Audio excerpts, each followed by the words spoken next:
close? How long before he comes back down? Maybe like half hour, 45 minutes, somewhere around there. Maybe not that long. I can't remember. It seemed like a long time.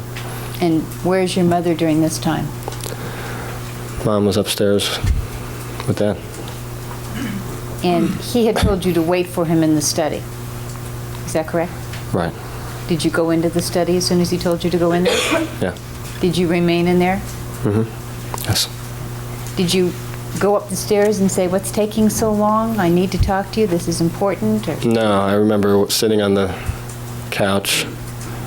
I think it was the little green couch, and I remember wanting to get my notes out of my pocket to look at them because I was starting to blank out, and too afraid. I didn't want Dad to catch me, obviously, with notes. So that would be the first sign of weakness. So I didn't look at him, and I just waited, and I tried to think about what I wanted to say, but I was real nervous. And he came down.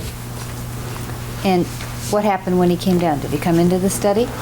He came into the study, and he sat in the higher chair that we have there. So a chair that was higher than where you were seated? Mm-hmm. Yes. And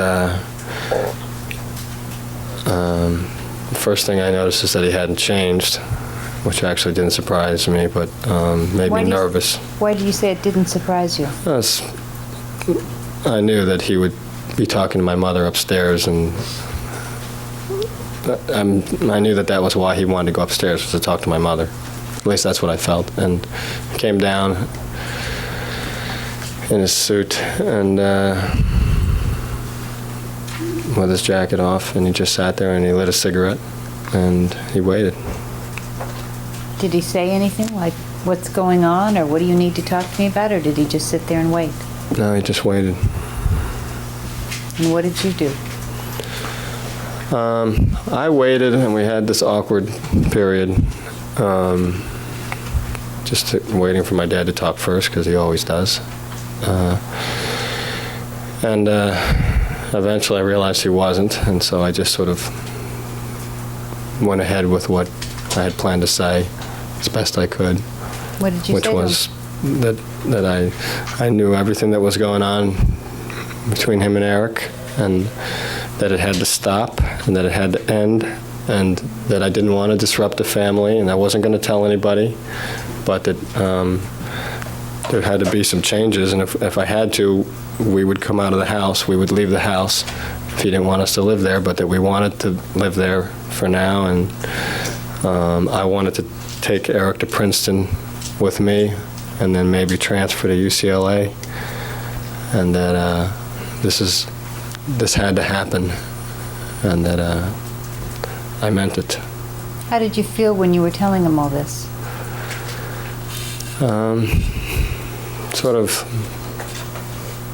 just really worrying about the words more than anything.